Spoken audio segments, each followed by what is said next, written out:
Here's what I'd tell my younger self about debt, if I had 60 seconds. Avoiding debt won't make you safe. It'll just keep you small. Because the real gap between rich and poor isn't income, it's leverage. They borrow at 4%, invest at 10%, and scale fast. You save. They buy, with money that isn't even theirs. And the system? It rewards them for it. Because they understand one thing. Debt isn't dangerous if it buys income. You were told to play it safe. But that safe strategy is killing your momentum. Inflation eats your savings. Time erodes your edge. This is called leveraged debt. Borrowing to buy income-producing assets. Property, equity, businesses.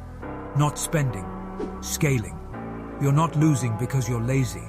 You're losing because you're under-leveraged. Debt isn't the problem. Not knowing how to use it is.